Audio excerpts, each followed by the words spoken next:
We're back. Another episode, Excellent Adventures in the books. Today, we have a woman who not only has her own homestead farm, she's also running for office. She's pushing the kids in the direction of homesteading, which we can really appreciate because we have our Excellent Adventures program. Without further ado, let me introduce Maryann Zimmerman to you guys, owner of Mulberry Hill Farm and Country Comforts. Hi, everybody from Wisconsin. I love it, man. We visited Wisconsin not too long ago. We've had a couple of guests from that state, and farming is a pretty dope thing, a pretty not unique thing out there. No, most of the state is actually rural. It's very there's a few cities, but most people are farming out here. That's cool. That's cool. Before we get into all the details on that, we asked everybody, what was the moment that you knew you were in the farming game or chicken game? In other words, like, what was your old cluck moment when you know, okay, this is my real life? So when I found this house, we moved here 9 years ago. I lived in Milwaukee, which is probably the biggest city in Wisconsin. And I saw this house online. I said, 9 acres. I said, wow, woods, barns, goat shed. I'm like, I think I can actually do this. And and you have your self-doubt, you get nervous. And I waited a full month and the house was still available. And I said, nope, it's meant to be. Gotta do it. Gotta do it. That's cool. Wow, 9 acres was still available after a month? Yes.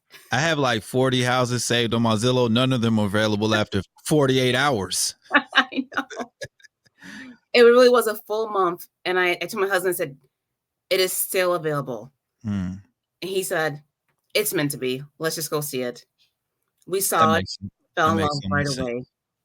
That makes so much sense. Moving from Milwaukee, we just had an event in Milwaukee. It is a real city. Like it's nothing rural about it. So coming from Milwaukee to move into a 9-acre farmhouse, how was that transition for you guys?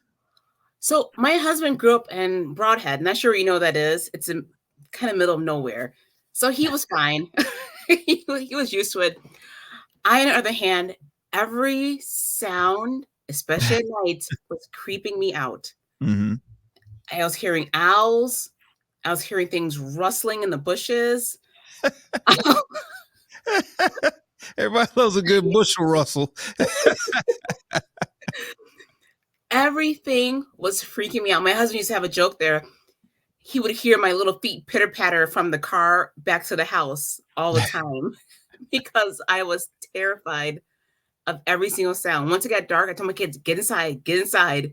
Like, we don't know what's out here. People are telling me about bears and mountain lions. And so it was a huge difference for us. And then just the taking care of the property.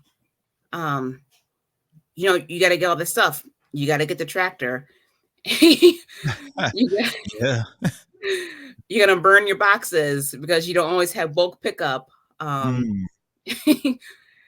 a first. That's an Excellent Adventures first. Talking about burning boxes. I used to have to burn leaves with my granddad in North Carolina. He lives in a very rural city in North Carolina. So burning boxes, especially. How was the Amazon delivery and pickup? I know that was a difference as well. So Amazon is not in Milwaukee. You can order something like at 5 a.m. and have it by like 10 a.m. Here, you're lucky if it's 2 days. It's probably closer to about 5 to 7 days for things now. Got you. You got to plan accordingly. Same thing grocery shopping. When you run out of stuff, it's going to be a little bit of a drive to go get something else. Luckily, you got eggs there. Yep, we got eggs and lots of meat. There we go. What was your introduction into farming? Because you said he grew up in the middle of nowhere, but you grew up in the city? Yes. So we grew up in 25th and Highland. It's actually the old Jeffrey Dahmer neighborhood. When all that was going on, my mom was like, we're done. So we moved to Glendale, which is a suburb just northeast of Milwaukee. And we had an acre. And as a kid, I started bringing home animals. Um, Squirrels, dogs, cats, rabbits, and I've always done it my whole entire life. And my parents like, you just need to live somewhere further out. Somewhere off grid. Yes, where Thank you you. can have all your animals. And so when we found our place, my husband said, "No animals. Let's just wait. No animals." Mhm. I How said, long did that last? 3 hours? actually, a year.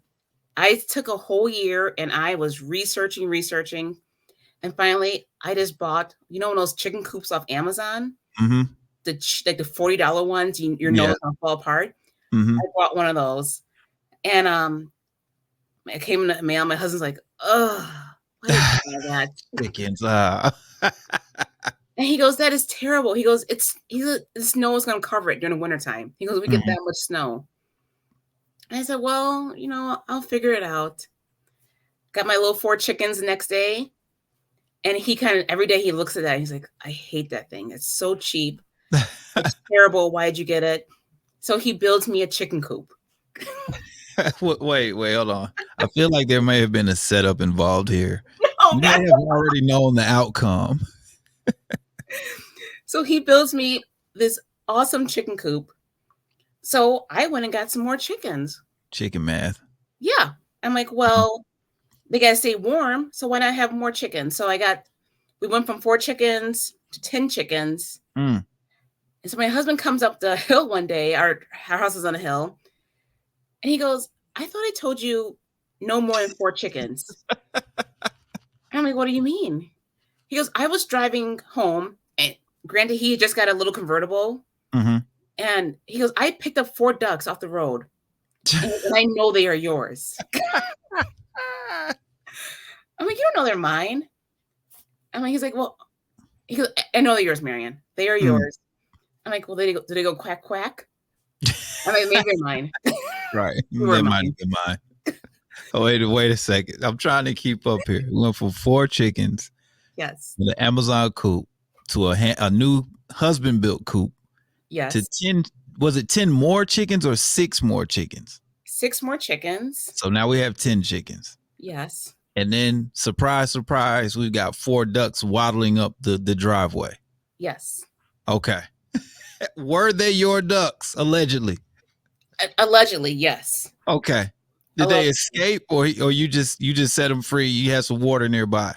I had some water nearby. Okay. They were free ranging. They are your ducks. What kind of ducks were these? Cayugas. Okay. Yeah. They were absolutely your ducks. Now, when you got the 10 chickens, were they already pullets or were they grown hens or did you brood these chickens? They were grown hens. Okay. What So did you start with? I got the first 4, and the first 4 ran away. Mhm. I didn't know about chicken runs. I didn't think I needed a chicken run. So Yeah. I'll get 6 more just in case. Mm-hmm. And the other 4 came back. So that's why I ended up with 10. It wasn't scheming or anything. Gotcha. You were doing chicken replacement. I Yeah. had 4. They got away. I get 6. So if 4 get away, I still have 2. It makes plenty of sense. Then 4 came back. So we have over 50 chickens. Okay. We have 10 ducks. We have 2 grown turkeys, and we have 10 more turkeys that should be hatching tomorrow. Okay. Out of all the poultry you have, what's your favorite poultry to keep? Turkeys now. Turkeys now. Okay. See, you just talked me into it. Now I have to get turkeys. That was my affirmation right there. My confirmation that I need to get turkeys. So I think you've been on my country comforts page. The black turkey, Mm-hmm. the heritage one, every morning he comes up to me and he comes right alongside my leg and I pet him and he is the best turkey ever. He eats out of my hand. Turkey. Wow. I love him. I named him after my dad. And my dad's like, "Hey, you can't eat him now." I'm like, "I won't eat him." Like, that's the rule. You name it, you cannot eat it. And that's why I name a lot of them. I told my husband, nope, that one has a name. Can't eat Red, can't eat Rosie, can't eat Blanca. They have names. And now even my kids are into it. So he definitely can't say no now. No, no, not at all. Now you guys went from 4 chickens to 50 birds, Yeah. right? 50 chickens, 10 ducks. You got 10 turkeys on the way. You got a couple already. Yeah. And I saw that you just bought a rabbit, or you just have a rabbit now. Hot Rod. Hot Rod to he's a boy, and we already have Rabba, who's a girl. Oh, you're gonna have a million rabbits. Yes. That was the plan. I kid you, you're going to have a million bunnies. Bunnies are in a constant pursuit of happiness. As soon as I put my unfixed rescue bunny in with my unfixed other rescue bunny, I have a Blanca too. I have a Domino and a Blanca, and now, soon as they got together, he consummated the meeting. I was Me? like, you didn't even know her first. You didn't take her to dinner or anything. Nope. I'm looking for I'm hoping my husband will build a rabbitat soon.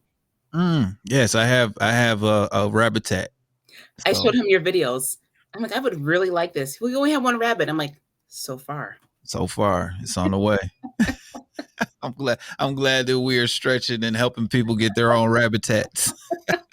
Tell them I apologize for my input in this.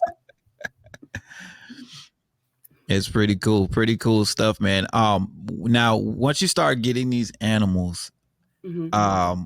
what is your goal with these animals? Like, what is your goal with the chickens and the ducks? Is it to sell the eggs? Is it to start selling meat birds, or what's going on with like? So we currently sell the eggs as part of the business Country Comforts Mhm. and to kind of offset some of the feed bills. I told my husband I would Yes. start selling eggs because we're getting about 3 dozen eggs a day. So Mhm. and even with 4 kids, they're not eating all those. So we're No. selling eggs. Um, Also, a lot of the chickens come because we are a rescue. Okay. So if people don't want their roosters or they're not allowed to have them, even across the street from me, they're not allowed to have roosters, which is really Mm. weird. We will take in any bird. We will not turn down or turn away any bird. If a bird needs a home, some of the old hens who are no longer laying, Yeah. we do take them in. They can live their life out at our farm. It's cool. You got a good retirement community going too. We do. You That's know, it's been so good. My son is like me. He has always loved animals. He has autism, mm, and it has been like these animals have been the driving force in his life. We said, okay, we will feed and keep these animals if you do what you're supposed to be doing in school mhm. and you are taking care of them, you're learning responsibility. He is up at 6 a.m. whenever the sun is up. He is filling water bins. He is feeding everybody. In school, he has gone from being essentially nonverbal to he's taking one college course now. He's in high school. Wow. He's an honor student. He is active in 4-H, and in 2 years, he is going to go to college for wildlife education. I mean, That's so amazing. it is. I mean, and the school he's going to is 2 hours away, so he is preparing himself to leave home and pursue this. And it's the best school in the state for wildlife anything. So these animals, I mean, they cost us money, but the That's impact they priceless had in though. his life has been huge. Yeah. No, that's like you said, the impact is priceless. That's amazing. That's one of the benefits we have with our excellent adventure program. When there's kids that are nonverbal or very low verbal kids have autism, when they get around these animals, it's like a light bulb goes off and they open up in a way that they haven't normally or typically been. So that's an incredible story, and we appreciate you sharing that with us, because sometimes people don't realize the benefits of getting to the agricultural side of things with these animals, and that's one of them. Mental health benefits is definitely one of them. You know, he has learned so much. All my kids have learned so much responsibility. They're up early. They're not just feeding and getting the chickens water. They're also looking at them like, okay, this one has a pale comb, or Mm, notice this turkey, his head has been red for a few days, so I think he's having some ongoing stress. We have to something we need to address. Um, they're just it's so much responsibility, and it has taught him to look at people as well and say like, hey, like I feel like you're not feeling good today, or you look stressed, or Mm, so he's picking up emotions in animals, which is a little bit harder, but it's also taught him to pick up emotions in people as well. yeah, that makes sense. And there's definitely things that cross over from one thing to another. So that's amazing. That is amazing. Wow. I got to add some hand claps to this interview. Pretty cool. That's pretty cool. What thing have you found the most beneficial for yourself outside of just the joy of having them? The health benefits. So, and I think this kind of goes with the autism and just all my kids in general. We're all healthier. When I moved out here, I was about 250 pounds. I'm only 5'1", so that's a little bit of a bigger lady. Gotcha. Just raising our own animals, eating food that we know where it comes from, growing our own food, Mm-hmm. has had massive health benefits for all of us. I'm sitting around, I'm like 140 now, so I'm 90 pounds smaller than when I was when I moved out here. Wow. Yeah. I mean, in my 40s, I'm in probably the best shape of my life. Mm. It sounds like a Netflix special is coming just to cover your whole life and transition and stuff. I mean, this is some incredible information. This is why we do this podcast, because we want to spread the different benefits and how amazing this lifestyle can be for people. Yeah, and I'm a part of another Facebook group, Black Women Homesteading. And Mm-hmm. so I'm trying to start a group where women come out and do stuff with me, spend a day at the farm, do some Mm-hmm. work. Because so many people are so afraid, especially African Americans, we're afraid to go out and do this homesteading thing. We think it's not for us. It is absolutely for us. It is It in our is. genes, and it's something we are meant to do to get back to nature. Mm-hmm. Absolutely. Absolutely. I know you feel way more grounded in this Yeah. lifestyle. Yes, I it's love it. I love it. Now, running around you, and all that stuff. right. Taking care of those fur and feather babies. Talk to me about the education side. We talked a little bit off camera about you being on school board. You're running for something right now, so we want to wish you luck with that. I don't know the proper term to say when somebody's running, was break a leg or something. Whatever it is, I hope you win. Thank you. And you're pushing for children to get into this lifestyle as well. You were telling me about the county fairs and the shows. Can you elaborate a little on that? Yeah, so 4-H has made a huge difference in my kid's life. Mm. And a lot of people don't realize that 4-H can also pay for your kids. If your kids want to go to college or buy their own farm or whatever they want to do after high school, 4-H can really help with that. For swine, you buy a pig for a couple $100s. It's kind of a big investment up front, but when your kid sells that swine at fair to a buyer, for a few $1,000s, that money goes into an interest-bearing account. Your kid starts showing like 8 or 9 years old. Mm-hmm. At 18, 19, when they're ready to pull that money out of their account, they have tens of thousands of dollars that they can use to pay for college, not take out a college loan. I've had a friend who he paid for college and he used the rest of it for down payment on his house. You can also use it when the experience comes to play when you want to buy a farm. USDA loans, those rural loans, they Yes. are looking for farm experience, any kind of experience. Mm. My husband and I tried for it, and we didn't have enough farm experience. And I'm like, oh man, that's no fair. But you know what? It was fair. But these kids who are in 4-H, they'll come out of 4-H and they'll have years and years of farm experience. They can put on that USDA home loan and they can get little to no money down, and they can get grants to buy a tractor, and they can start their own farm, their own homestead a lot easier and for a lot cheaper than a lot of us are. So yeah, we need to push 4-H in all the schools. That Yeah. makes so much sense. That makes so much sense because they're basically going from elementary school all the way through high school with this experience, which gives them about 10 years up. So then they'll be qualified for all of these different grants and things like that. So that's amazing. And the work ethic. You don't get through 4-H or even like you showed your county fair. That is a long week. You're up early, you're feeding those animals at your home, and then you're also going over to your county fair and you're feeding the animals, take care of them there too. Mm-hmm.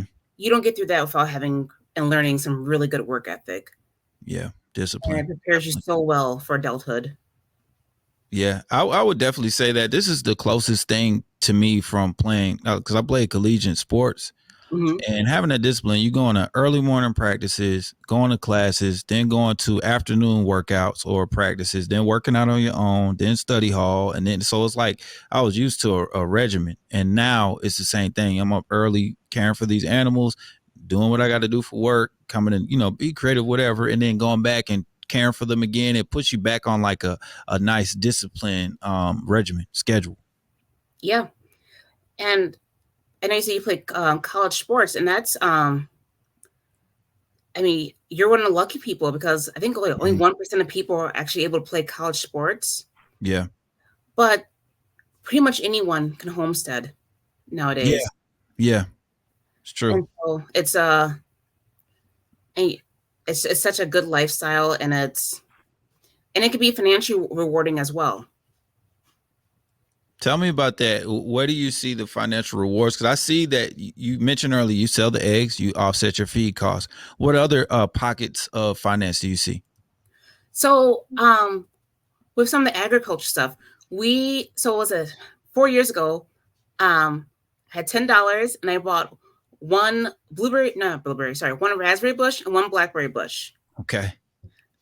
Planted them, tried my best to baby them. My neighbors came over and gave me some really good advice about pine needles and soil acidity. And I did a lot of research over the years.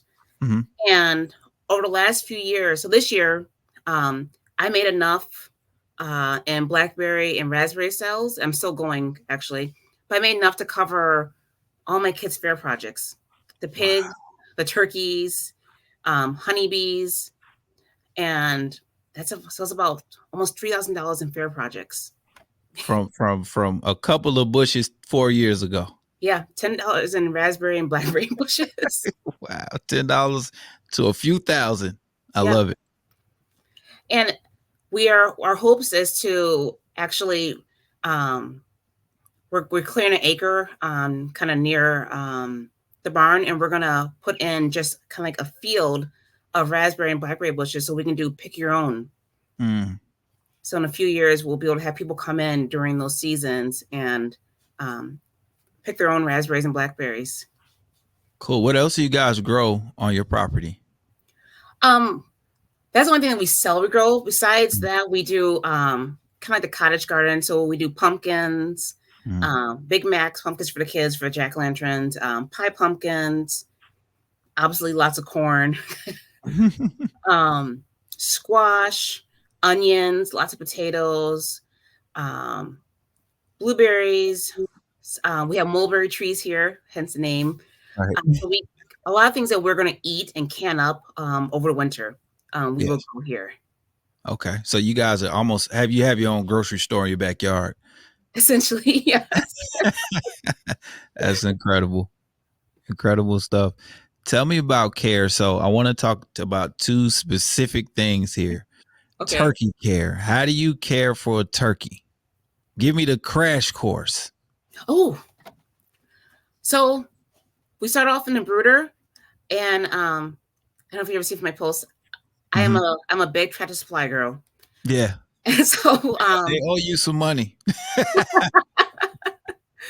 my husband keeps saying we should buy stock in that company. We're Hmm. giving our money to them. But so I got the nice big silver Yeah, the the big watering tub. tubs. Yep. I have the same. Yep. I just switched to using something different, but yes, I have the big metal tub. Oh, I love those. Hmm.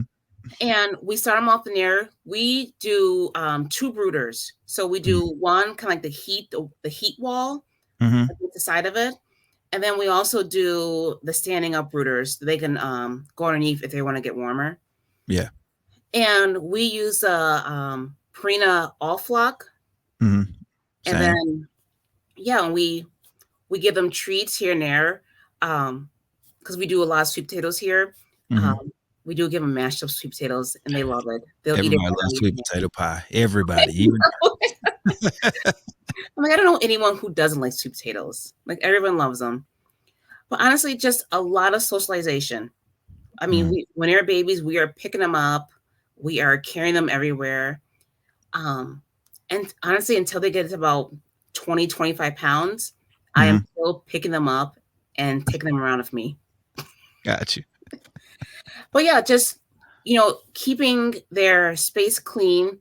We do a mixture of straw just because we use it for the other animals. And we also do the bedding. That requires cleanouts every week during the warm months, because otherwise it's going to get stinky, and they have big poops. Yeah, they're big birds. Yeah. But and I know some people have been saying, "Oh, go to a construction stand." I'm not quite there yet. I've been researching it, but the straw with the shavings as a bedding has really worked well for us. And I learned the hard way, reinforced roost for them. They like to be up high. Okay. So now they're all in our barn. My husband has relinquished part of the barn to me. Sweetest guy in the world. And why you married him. yes. And so for them, we have actually used piping. So metal pipes.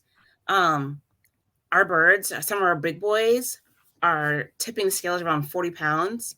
Whoo. Yeah. And so wood wasn't going to cut it.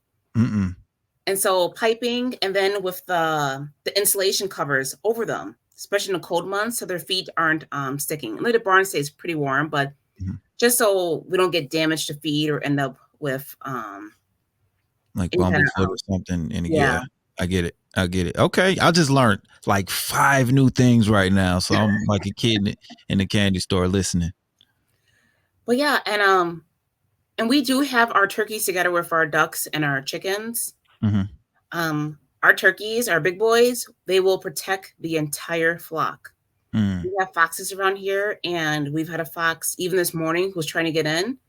Our 2 big boys, they stand in front of that door, and that fox will not mess with them. And they will I've seen them give chase to him a few times. So got some protective toms over there. Yeah, they're amazing. I wouldn't trade them for anything. After the fair, they are fair birds a few years ago, and I said, "You two are pardoned, because you two are pardoned. I love you two, so you're coming right back home." That's incredible. I was like, "When did presidential pardon?" I said, "No, they got pardoned." That's cool. Turkey safe on Thanksgiving. Yep, every year. That's cool. Tell me about the piggies. You got show pigs now. Yes. So what is a show pig? For somebody just listening to say, what is a show pig? Tell me what that is. So a show pig is a pig that you're not just breeding. It's a really good cut of meat. So, and you can trace their lineage. I actually have got paper over there. It just came in. I can tell you our pigs' parents, their grandparents, and their great-grandparents. So a show pig, you can trace their lineage, and you know exactly what you're getting. So we have a Berkshire. It's one my daughter really wanted to do. Berkshires. They have the best meat for pork. It is. That's the biggest. It's like black and pink and white, or black and white, right? Yep. Okay. And then we also have spotted Polands, or spots, we call them. And meat is not as good, but it's very good as Berkshires. But just really cute, really beautiful pigs. And show pigs, you don't slop show pigs. They eat good feed. They get the Purina sow and pig feed. Yes. They're not getting your leftover burgers. They're not getting all your leftover stuff. You're really watching their nutrition. and you're really making sure that, like you would if a kid, you make sure they're Mhm. eating the best that they can and that they have really good nutritious foods. So yeah, like you said, show feed, Mhm. um, and that can range. I've seen as high as $50 a bag, um, or as low as $16 a bag. Mhm. But you're gonna go through. So we're going through. Gosh, you'll go through about a bag a week. But as you get closer to that 250, 300 pound mark, Mhm. you go through a bag a day. Sheesh. Yeah, That's a hefty portion. that's closer to fair time. So, Wow. Is that so they can have the correct weight for show, or is it something else going on? so you had a correct weight. So they had to be a minimum of 230 pounds, but Mm. no more than 300 pounds. Okay. So it's like a prize fighter. I understand. Yep. They got to make weight. Yep. You gotta make weight.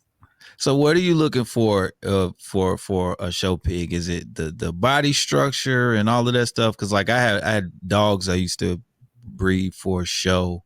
Well, I Mhm. didn't breed them. I'll just buy a show dog and then take them to the show. So what are you looking for with those? So I am still new to this. And I have two families that are really awesome about mentoring us through this.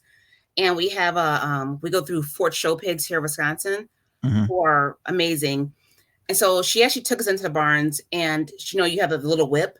And so she Yeah. just very lightly tapped some on the nose. And Hmm. these pigs, they stand up and I mean, Your they, attention. yeah, they're like this and they're like, da-da-da, and Uh, they're going off. I mean, wow. they're standing up straight. They don't look like they're fat. Like they look like Mm, they are strong hmm. and healthy. And fit. Yeah. Yeah. And No, so, that's crazy. That's crazy. That's amazing there. So you got show pigs that train. I know pigs are really smart. I did do the research on that. We just got a couple of rescue pigs. It came out of nowhere. Like I got a call to get a potbelly pig, right? mhm. Just say it was a Saturday. And then on Sunday, he ran away. So he broke out of the enclosure because Yeah. I underestimated the power of rooting. So he rooted out of this kennel, right? Mhm. Since we've reinforced it and got away. I get another call the next day saying, "Hey, um, we got this pig. Can you rehome it? Can you rescue this pig?" Yeah, sure. It's a female pig. I go get the pig. I Mhm. set it up to go pick up this pig. The pig that ran away comes back. Yep. I called the guy I got the pig from. I said, "Hey, I'm just letting you know transparently, the pig broke out of the pen." He said, "Oh no, you ain't that lucky. He'll be back." He's just exploring. He Yep. came back. He came back, and now we have two pigs. So we got Wesley and we got Miss Piggy. Oh, I'm gonna keep watching your Facebook page, but it's gonna be 4 pigs and then 6 pigs. Yeah. Yeah, and this will be the gift that keeps on giving because I don't eat pork, so they'll just be pets. It'll be more rescue piggies all around the farm. It's crazy. Tell me about some pig care tips. I know we're gonna have to get the farrier in soon to trim those little hooves. Tusk. How do you handle like the tusk, the hooves, and all of that type of stuff too? Right away, establishing a relationship with someone who has pigs in the area. So we work with Dolan and Sons Cattle Company, Hmm. just because they're a family who's been showing pigs for a long time, and they come over and they're helping us check hooves, check tusk, and then right away getting in with a local country vet who will Mm, come to your place. So that's our actually we're hoping to have one come out next week and just starting that relationship right away and saying, "Hey, this is what we have." And you're a good country vet they know all the best farriers mm, and they know the best everything in the area because they see everybody. So mm, in our area, there's 2 vets that come out, and so we're getting established with one of those, and we're just gonna say, "Hey, like, who do you recommend as a farrier for these pigs?" And then actually your local county extension as well.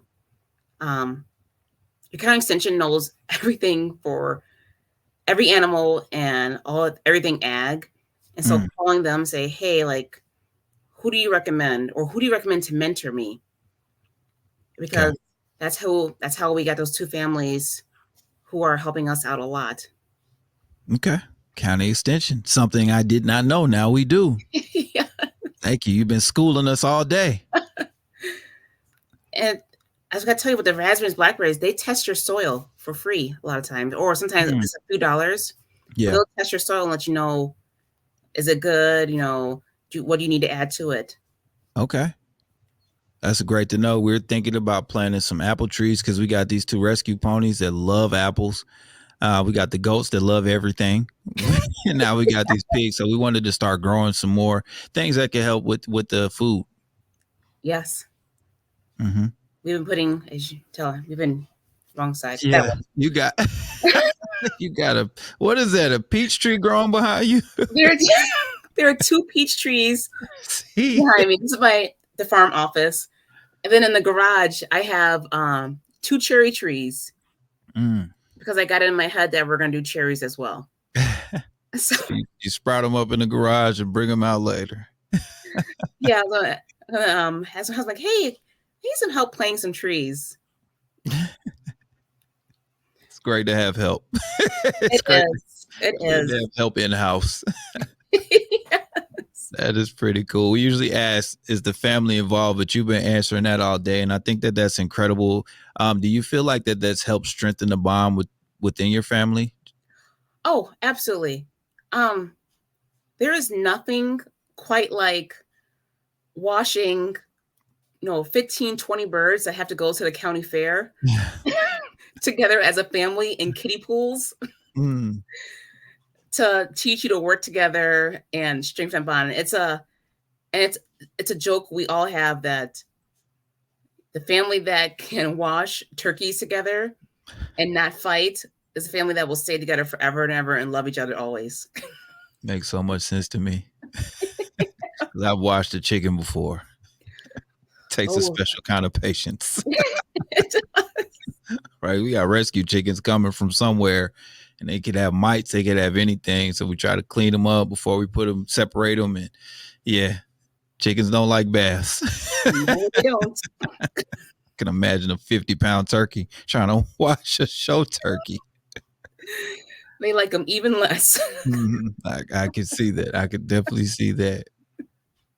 So we know your go-to feed store is Tractor Supply. Yeah. What is something that you use around the farm the most that you didn't realize it was a thing, or people may not think? Because mine is zip ties. Like, I use zip ties like I don't like nobody's business. Oh. T-posts. I didn't know what one was before I moved out here.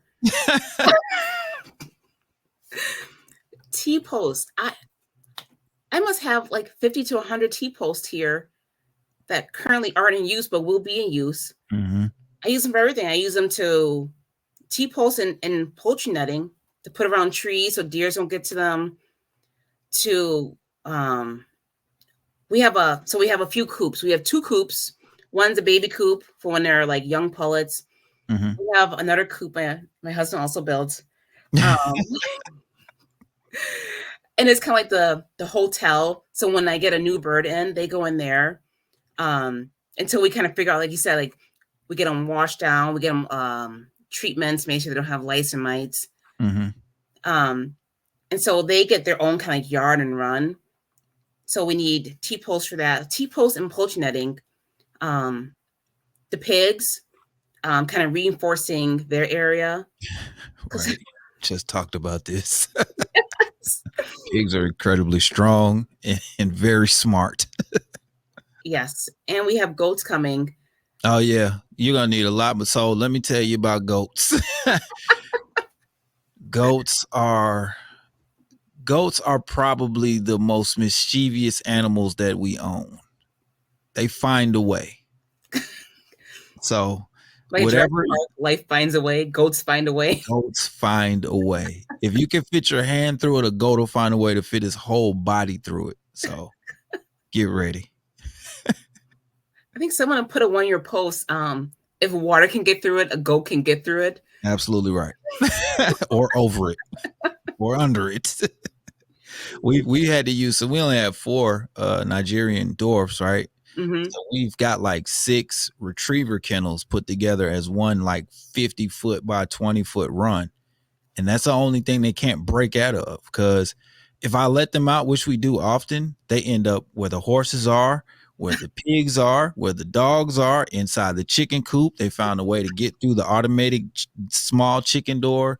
So we had to build another door so they can't get to the chicken feed. Like goats are, I got to give it to them. They're probably the most, I guess, they have the most ingenuity when it comes to getting into stuff.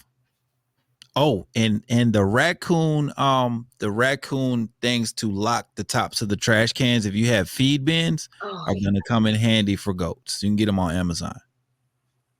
Oh, they're getting your feed bins like that? Yes, the goats will knock over the trash cans and open the feed bins.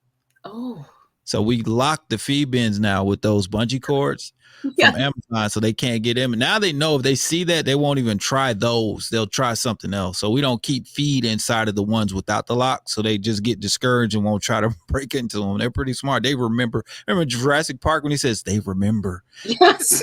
Remember. It's crazy. The raptors are actually goats. Yes, that's exactly what they were. Yeah, I'm excited for goats. I really They're want fun though. some goat milk. Yeah, they're fun. They're fun things. So I think the research we did was Nigerian pygmies will give you a good amount of milk for the amount of feed that you buy. Now you can get more with Nubians, you can get more milk, Mm-hmm. but it's just like a feed to milk ratio. They have a good feed to milk ratio. So that's the 2 breeds we're actually looking at. Yeah, really cool. Yes. Cool. Yeah. I'm like the smaller ones, maybe they won't get out as much, but people like, no, they'll get out One more. thing. They're gonna get out. They're gonna get out. Especially Billies, like the nannies we have, the females there. We have only girls and they still get out. They find ways, but they're a little easier to handle. All right. So Mm-hmm. my husband, he already knows. He's like, just tell me when I got to put up the fencing. Mm-hmm. I'm like, okay. Just a good solid fence once, instead of what I did and went through about 5 different ways of fencing to figure out, you know what, I'm just gonna spend some money because this is ridiculous. That's cool. That's cool. Now you guys are pretty big on social media. We're absolutely followers and friends of you guys. Put up so much great information. How has your experience on social media been in this side of things, like the agricultural side of things for you guys? Excellent. Like people are so sweet and so like interested. Honestly, I started that Facebook page just because I'm like, why doesn't he have a place to put all my chicken videos? Mm-hmm. Yep. I'm like constantly showing my poor husband, like, look what May did today, or look what so and so did today, or look, I'm gonna knit some chicken sweaters or some hats or something. And I'm like, maybe somebody else like it. And so kind of like my family can follow it without me constantly like texting everybody. I have 7 siblings, so Oh, okay. texting everybody like all the time. Mm-hmm. And people actually started like being like interested in they started calling me. It's like you like pick up, hey, can you take my chickens in, or what about this, or what about that?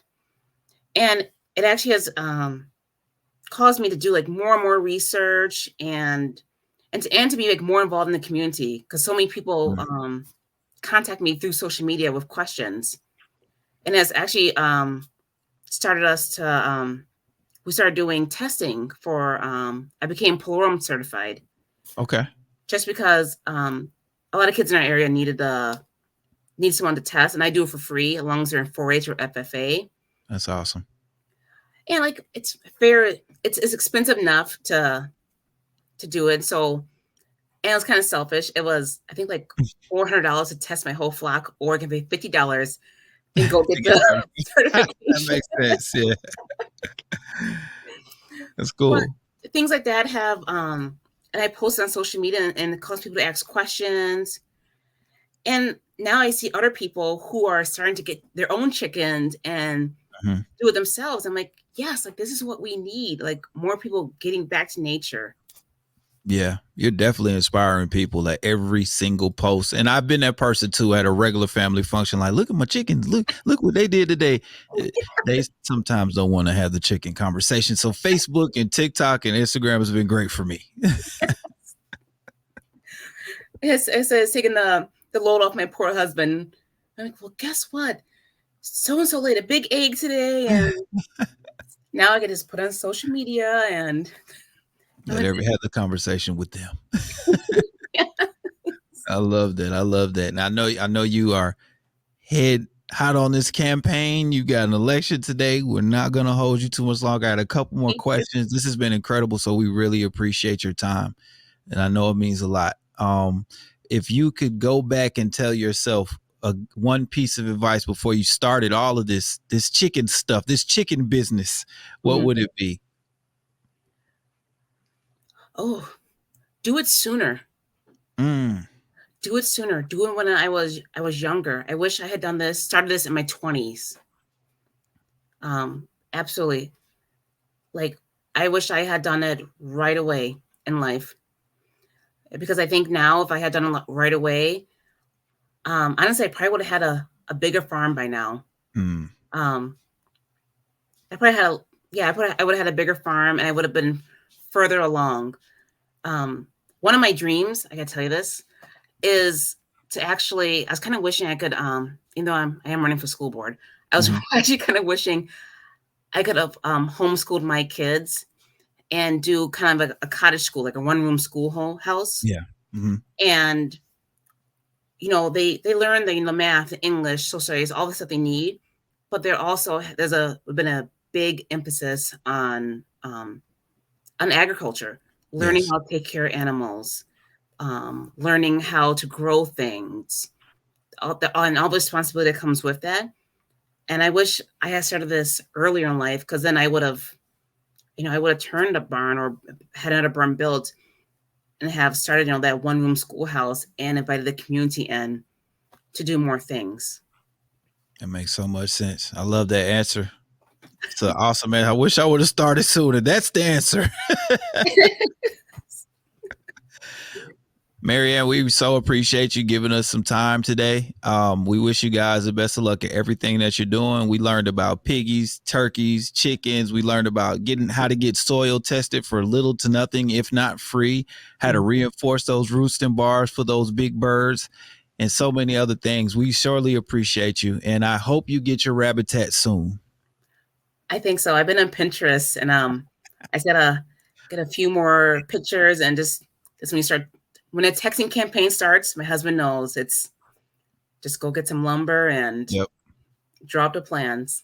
Well, there it thank you is. so much for having me on here. This has been awesome, and it's so nice to talk to someone who loves chickens and poultry as much as I do. And get your turkeys. I am. This is a safe space. I am. We got some show silkies coming, hatching eggs coming. So we are getting ready for that courtesy of My Pet Chickens. They have some prize silky hatching eggs. So we got those coming. We're gonna set our incubator up next week. And we're Mhm. going in.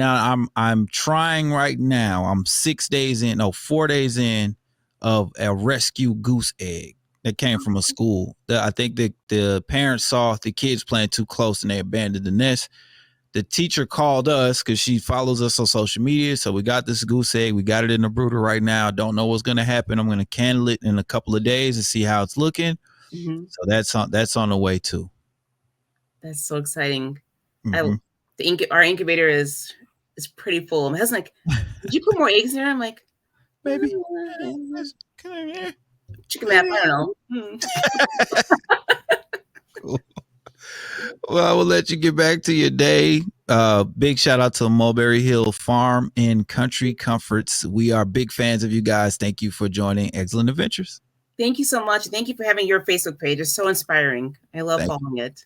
Thank you. Appreciate that. All right, guys. This is another episode of EggCellent Adventures in the books. Welcome to EggCellent Adventures, where I, your host Reese Sweeney, take a step away from my duties as a radio and TV personality and give you a first-hand look at my other love, backyard chickens and homesteading. Take a listen to conversations I have with others who are in farming, homesteading, and connected brands. And some of those conversations go a little like this. She does say I have too much, though. She says I have too many, but I don't think I have enough. The chicken math started mathing. Yep, it's never ending. I only started with like 4 laying hens. Now I have over 100 chickens and geese and quail. So the first question we ask everybody that comes on to the EggCellent Adventures, what was your old cluck moment? The first thing that comes to mind is when the first time I got locked inside one of my own chicken coops. We talk about the highs, the lows, and everything in between. Now let's see who's on this episode of EggCellent Adventures.